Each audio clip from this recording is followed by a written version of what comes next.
that distinguish us from unfree people. Now, let us try to understand the nature of danger that might trigger extraordinary wartime government by considering the following. There are approximately 16,000 to 17,000 murders annually. Rises and falls a little bit, but these are FBI Uniform Crime Report statistics. So if you take that number from 9/11 to today, there have been 150, 160,000 murders. There have been no, of course, terrorist deaths in the United States. And yet, no one is suggesting that because of this enormous, frightening toll, we need to suspend civil law, impose martial law, repeal the Fourth Amendment, have a policeman in every home, maybe lock up everybody because they can't commit murder if they're in prison. We accept that level of danger, not because we don't understand murderers are out there and are dangerous, because freedom requires some level of risk-taking.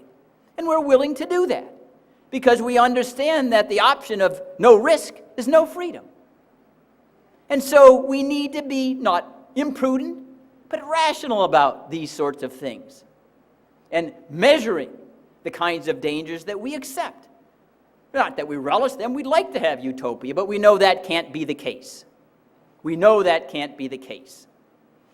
I would suggest for those of you who lived in this area around the time of the sniper incidents, that you're probably far more, I know I was concerned about my kids getting shot by John Muhammad and his teenage compatriot than the terrorists who belonged to Al-Qaeda. And yet, I don't know anyone at that time was saying, my gosh, suspend habeas corpus. Let's let the police go into everybody's home, everybody's car. Call them enemy combatants, lock them up. Because despite the danger, we recognize this is part of an element of freedom. And it makes us proud to say, yeah, we take those risks because we want to be free. Not that we celebrate anybody who's injured because of that. We mourn that. But we understand that's the price of living in a civilized society.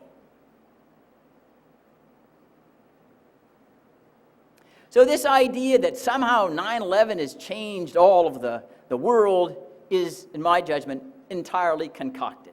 And remember, let's try to think of the relative degree of danger that we confront now, with the Soviet Union having disintegrated from what, when I was growing up, was the Soviet Union with 20,000 ICBMs, warheads, 3 million man army, confrontation in the Cuban Missile Crisis, invasion of Afghanistan, all these things. The dangers were far greater then. I remember thinking, yeah, the whole world would be incinerated riding on my bike 7th grade. Yet no one was arguing, it's the end of civilian law. We need military law. We can't have any restraints on surveillance for foreign intelligence because if we didn't capture everything, maybe a missile would be launched and we wouldn't capture it. So we need to spy on everybody at all times, in all places, without any restraints. And yet that's what we're being told today with regard to our privacy rights protected by the Foreign Intelligence Surveillance Act or the Fourth Amendment. We can't afford any restraints. We have to intercept all conversations in order to reduce the risk of terrorism. And again, I want to go and examine these particular claims because it shows the cynicism of this administration and the willingness to inflate and distort, to try to frighten us into yielding the republic to something akin to monarchy or dictatorship. I was involved in the Foreign Intelligence Surveillance Act of 1978. It didn't just spring forward from congressional nastiness. You may recall in 1975 and 1976, there were extensive televised hearings. The most prominent were chaired by then Chairman Frank Church, senator from Idaho. And they disclosed 40, 50 years of unchecked executive branch spying authority. That involved illegal mail openings, illegal seizures of telegrams, misuse of the NSA for non-intelligent purposes, breaking and enterings, spying on people who were opponents of the Vietnam War to try to vindicate Lyndon Johnson's and Richard Nixon's insistence that, the only people who could be against the Vietnam War were those who were taking money from communists, because otherwise the war tactics are flawless. There would be no other reason. So they collected huge dossiers on these people. Great dangers from the likes of John Lennon. I mean, well, playing those Beatles songs, you don't know what's going to happen. You got to get the FBI out there. That's where the resources were devoted. So Congress responded to was an experiment of 40 or 50 years of unchecked executive power. Said, hey, something's gone amiss here. And this was a bill signed by the President of the United States, and the gist of it was very, very modest. The National Security Agency has confirmed that well over 99% of all foreign intelligence is gathered outside the Act because they're targeting foreigners with no expectation of privacy. The teeth of the Act is when an American citizen is targeted, generally on American soil. And what does it say in those fraction of a cases where it applies? Not the President can't spy. Go get a judicial warrant that provides probable cause to believe you're spying on an agent of a foreign government or now a lone terrorist or a terrorist in cahoots with Al-Qaeda.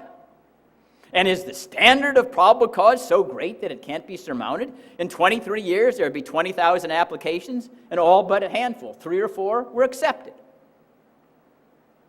And indeed, I will tell you this that you probably won't believe. In the year 2002, the head of the Justice Department's Office of Intelligence and Policy, Mr. Baker, testified to the Congress in opposition to lowering the threshold to obtain a warrant. He said it's not needed.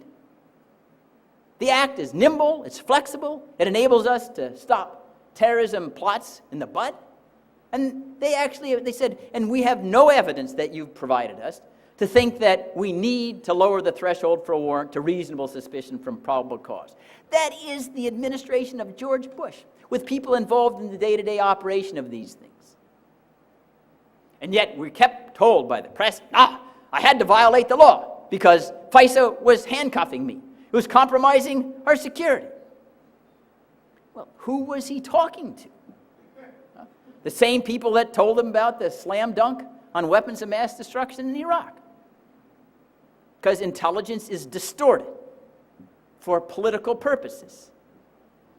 And you get a glimmer of the mentality of the White House if you've read Scott McClellan's book, although it's not what I would call deep. No. But it is at least some direct testimony of the rather shallow mentality of these jokers. And that's what it is. It's not meant to be derogatory, but these people entrusted with this power to destroy the republic, to send men and women abroad to die, and they know nothing. And they don't care. Everything is driven by political optics. Everything is driven by political optics. Why, if FISA was deficient after 9/11, wouldn't they go to Congress and say, you need to change it in these ways? FISA, by the way, was amended 9 times since 9/11. The administration kept saying, but it really isn't good enough. Well, you're the one who's asked for these things. And the reason why they kept claiming they had inherent authority was because they wanted to establish a principle that said the president is above the law when it comes to warfare. And this isn't a claimant. Again, it's not limited to Bush. John McCain just hired a deputy communications director who spoke about the virtual dictatorial powers of the president in foreign policy and wartime. And he used the word dictatorial without embarrassment. Dictatorial? Said, I read about these things when I was a teenager, about Gulag and Alexander Solzhenitsyn in the Soviet Union. This is the United States of America, ladies and gentlemen. And we're letting this country degenerate with complacency? Where is the outrage? Where is the outrage?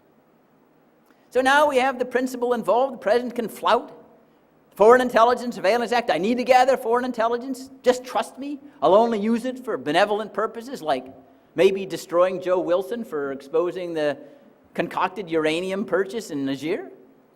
Because we know how benevolent people are in the White House. Now I'll give you an anecdote to try to, I think, reinforce the psychology of those who are in power. In 1969, the United States had begun secret bombing of Cambodia, an extension of the Vietnam War. And this was disclosed in a New York Times column, a leak. Most of which, of course, come from the executive branch. Well, this outraged the president, Henry Kissinger, and all right, they summoned J. Edgar Hoover. We got to find the leaker here.